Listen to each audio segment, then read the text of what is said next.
Meus cumprimentos à mesa e aos colegas presentes, aos funcionários da casa e aqueles que nos assistem pela TV Assembleia. É notório que no Brasil ainda nós temos que caminhar muito até que grande parte da população tenha um nível de escolaridade significativo e assim tenha uma boa compreensão daquilo que ocorre no país. Uma grande parte das pessoas, vendo toda a turbulência política e econômica pela qual nós passamos hoje no Brasil, trata-se de uma crise política, econômica e, sobretudo, de uma crise moral, de uma crise ética. E às vezes, as pessoas elas não conseguem entender em profundidade o que está acontecendo no Brasil. E o jogo se limita a uma questão de tirar ou não tirar o presidente, como se isso, de uma forma simples, resolvesse os nossos problemas. Boa parte da população, deputada Eliana, não consegue entender que o nosso sistema está todo corrompido, que a corrupção no Brasil sequer é partidária, ela está permeada praticamente em todos os partidos e em todos os segmentos e em quase todas as instituições, muitas vezes até em algumas igrejas. Nós precisamos ter uma capacidade de interpretação maior.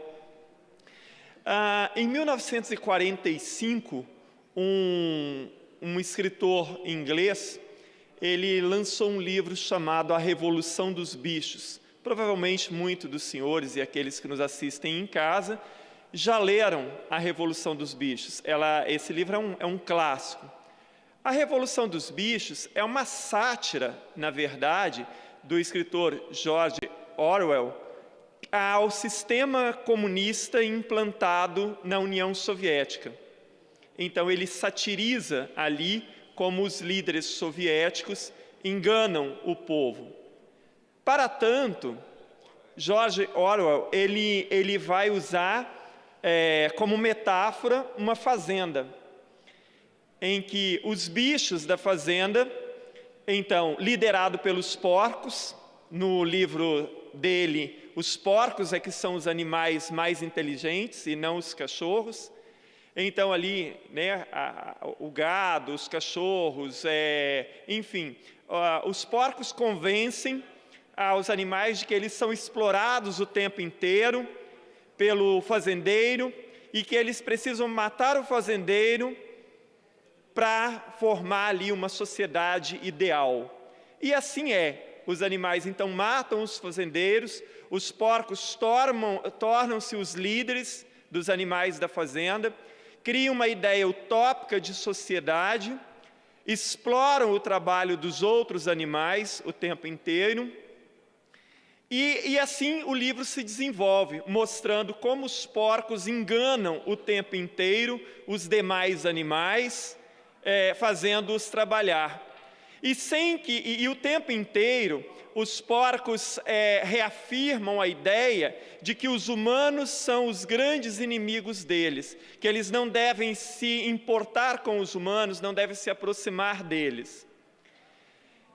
Só no final deste livro, os animais da fazenda descobrem que estão sendo enganados, que os porcos, na verdade, exploram o trabalho deles e, sem que eles saibam, negociam com os humanos. Vendem a produção do leite para os humanos, vendem os ovos para os humanos, ao mesmo tempo que reafirmam que os humanos são grandes inimigos.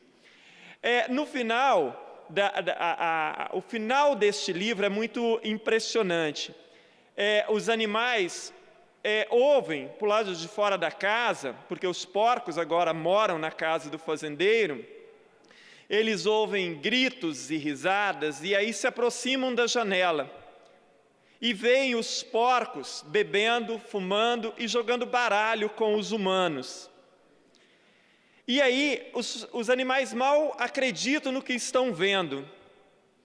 Então, eles, decepcionados e incrédulos com aquela cena, eles se afastam, mas voltam novamente para olhar aquela cena. Então, o livro retrata no final que os animais olhavam de um porco para um humano e de um humano para um porco, e já não reconheciam mais quem era o humano e quem era o porco. O que isso tem a ver com o que eu comecei a dizer sobre a crise ética, moral existente no Brasil? Tem tudo. Embora George Orwell, quando escreveu esse livro em 1945, ele satirizasse o stalinismo implantado na antiga União Soviética, esse livro nos ajuda muito a pensar as entranhas da política brasileira. É um livro relativamente pequeno, é quase que um ensaio, mas vale muito a pena ser lido. Se chama A Revolução dos Bichos. Então, nos ajuda a pensar no sentido de que essa questão, ela permeia a política brasileira. Na verdade, todo o nosso sistema está contaminado e parte da população não consegue enxergar isso. Então, passa a eleição, vem a eleição, e as pessoas vão prometer um céu de brigadeiro e vão apontar tudo de ruim que há no governo anterior, ou como está acontecendo agora em nível de Brasil, né? Passa-se a ideia de que rapidamente tudo vai ser melhorado, e se nós não atacarmos aquilo que cria o que nós vivemos, então de nada adiantará o que está acontecendo. A Operação Lava Jato, ela mostra, em grande parte, à população brasileira o que é o sistema brasileiro. Mas não se enganem, porque aquilo não foi criado pelo PT. E aqui não estou fazendo uma defesa do PT, mas aquilo não foi criado pelo PT. Pode ter sido aprimorado pelo PT, mas não foi criado. E engana-se quem imagina que aquilo ocorre só em nível federal. Esses esquemas escancarados pela Lava Jato provavelmente ocorrem em grande parte dos estados e dos municípios brasileiros. Fiquemos atentos. O governo recentemente, o governo não, mas aquele que quer, né, assumir o governo, disse que provavelmente reduziria ao máximo os ministérios, reduziria para 15, 16 ministérios. Agora ele já tem uma dificuldade muito grande de continuar afirmando isso. Por quê? Porque a pressão dos partidos por cargos para apoiar o próximo governo é imensa.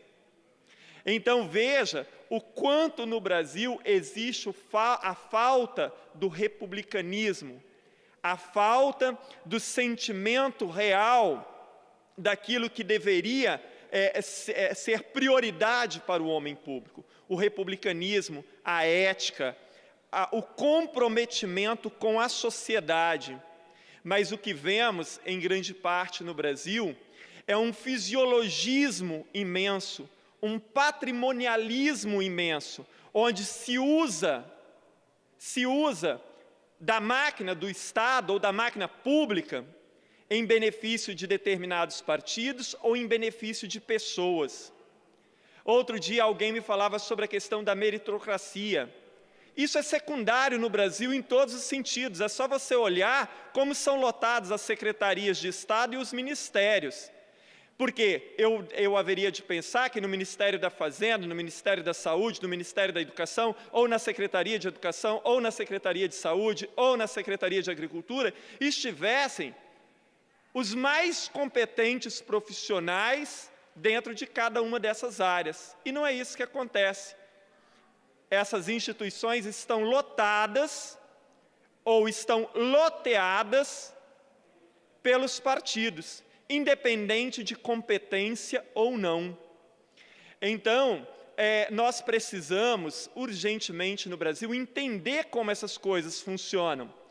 E se nós trocarmos agora de presidente, houver ali o impeachment, e mesmo que a Lava Jato prospere e muita gente vá para a cadeia, se não se criar no Brasil mecanismos para que as leis funcionem e impeçam que isso ocorra, isso vai continuar ocorrendo no Brasil. É ingenuidade imaginar que só colocar o corrupto na cadeia e não criar mecanismos para impedir que novos corruptos apareçam, que tudo será resolvido. Isso não é verdadeiro. Como diz Sérgio Buarque de Holanda no livro Raízes do Brasil, né? Os políticos brasileiros continuam criando montanhas de leis como se a letra morta por si só fosse capaz de resolver problemas. Então fica aqui uma análise, né, e um conselho para que a gente entenda efetivamente como funciona o sistema político e como funciona a relação público-privado no Brasil, porque a corrupção ela está no meio público e privado, ela envolve empresários e empresas, políticos e partidos e instituições. Precisamos entender isso. Muito obrigado, presidente.